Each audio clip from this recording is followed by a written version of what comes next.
कमर सीधी,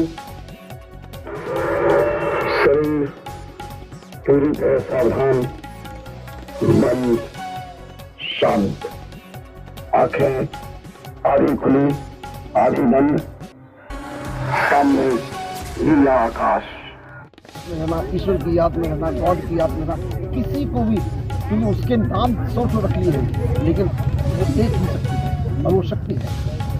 वो एक सवाल डॉक्टर साहब, इस कल्याणी नदी का जो तट है, इसका प्रधानमंत्री जी अपने जो उनका रविवार को एक प्रोग्राम आता है मन की बात, उसमें भी जिक्र कर चुके हैं। तो इस नदी तट पे करने का कोई विशेष प्रयोजन? ये तो ईश्वर द्वारा प्रदत्त है। ये मैंने सोचा नहीं था कि मुझे यही करना होगा, लेकिन कुछ ऐसा माहौल बना कि यही हो गया। तो इसका जो एड्रेस है वो इतना बढ़िया है, सुंदर लगा। जब मैंने करी तो मुझे अति सुंदर लगा। कल्याणी नदी का तट, राम सनेही घाट, अयोध्या। इससे सुंदर एड्रेस कुछ नहीं हो सकता था। तो इससे और इसमें सबका कल्याण हो, यही सोच हमारी है। इसका काम, इसका मिशन ही सबका कल्याण, सबका। बहुत बहुत धन्यवाद। ये सिर्फ दान पर आधारित होगा, तो जो लाभ पाएगा वो कुछ भी दान कर देगा। इस जगह का आपने जो नाम सोचा, उस नाम का क्या है? आमोद फाउंडेशन। आमोद फाउंडेशन। तो ये जो है, ये लोगों का मतलब इसमें बेसिक कैरेक्टरिस्टिक है, बेसिक कारण है, सबको सारी सेवा निःशुल्क मिलेगी।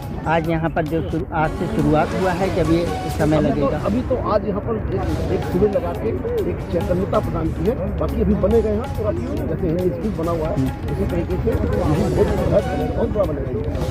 और उसके बाद बस, लेकिन ये है कि ये निःशुल्क होगा। ये खास बात है कि ईश्वर का कोई कार्य अगर पैसा लेके कोई करता है तो ईश्वरी कार्य को बताया आपने सरकार से भी नहीं। सरकार ये सब ये उन लोगों के द्वारा चलाई जाएगी जो लाभान्वित होंगे। अब किसी का अगर हार्ट अटैक ठीक हो जाएगा, उसका वो सब कुछ दान कर देगा। मीडिया के माध्यम से समाज को और जनता को क्या संदेश देते हैं? संदेश ये देना है कि सभी लोग ईश्वरीय नियमों के तहत, और ईश्वर के नियम है प्रकृति ही ईश्वर है। ईश्वर कहीं बैठे देख नहीं रहे, ये प्रकृति ही ईश्वर है। इसी की चेतनता, collective consciousness of whole universe is ईश्वर। तो वो उसके अनुसार रहेंगे, उनके अनुसार जो रहने के जो नियम है वो नियम है। उनको भी एक लाइन से बता देता हूँ, याद अपने आप को याद दिलाते हैं कि मैं ये शरीर नहीं हूँ, मैं इस शरीर को चलाने वाली आत्मा हूँ। आत्मा की ये गुण नहीं है, इच्छा द्वेष क्रोध मोह आत्मा के गुण नहीं है, ये गुण इस शरीर के। इस शरीर के बोध में हम लोग सारे निकालें। जब हम ये लगातार प्रैक्टिस करते हैं, वही प्रैक्टिस यहाँ कराई जाएगी और गहराई से कराई जाएगी, जिससे कि सभी लोग। तो यहाँ पर आप जो आज का प्रोग्राम था, यहाँ पर क्या बनाया जाएगा? यहाँ पर रहने का स्थान बनाया जाएगा। बहुत सारे मरीजों को, जो हार्ट अटैक के मरीज हैं, कैंसर के मरीज हैं, जो बिल्कुल जिनका इलाज संभव नहीं है, उन मरीजों को यहाँ भर्ती करके और सुबह से लेकर शाम तक की इनकी जगह कराई जाएगी और ध्यान कराया जाएगा। प्रीडोमिनेटली सिर्फ ध्यान, और ध्यान से इसका एक्सपेरिमेंटली हम लोग प्रूव कर चुके हैं। बहुत सारे मरीज, चारों मरीजों का इलाज किया जा चुका है। जो लोग कभी भी ठीक नहीं हो सकते थे, 2 कदम भी नहीं चल पाते थे, जब उनको रेगुलरली ध्यान कराया गया तो वो सब ठीक हो गए, दौड़ने लगे। क्योंकि हार्ट अटैक बहुत रखे थे और वो लोग 2 कदम भी नहीं चल पाते थे, सांस फूलती थी। उन लोगों का जब इलाज किया गया इसी विधि के द्वारा, तो 93% पूरे परमानेंट ठीक हो गए। जो 2 कदम नहीं चल पाते थे वो पहाड़ भी चढ़ लेते थे।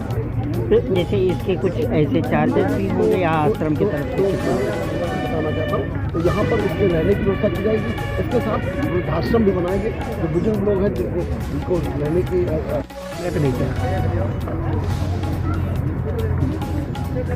बताइए सर, आज के प्रोग्राम के बारे में आप।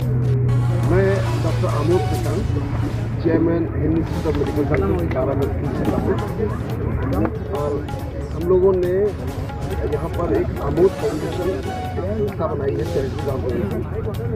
उसका आज एक अध्यात्म चिंतन और ध्यान का एक शिविर था।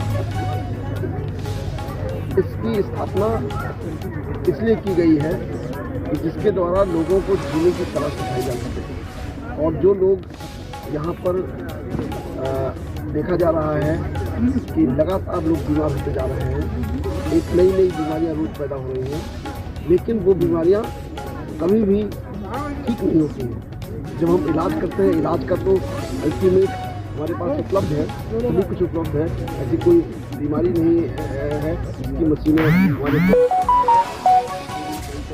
लगी हुई है। और लेकिन ये सभी मशीनें सिर्फ लोगों का एक जो बीमारी पैदा हो जाती है उसका निदान करती है, लेकिन बीमारी क्यों पैदा हुई उसका निदान नहीं करती। तो बीमारी हमारे अंदर विकारों के कारण पैदा होती है। हमारे अंदर ईर्ष्या, द्वेष, क्रोध, मोह, अहंकार, काम विकार है,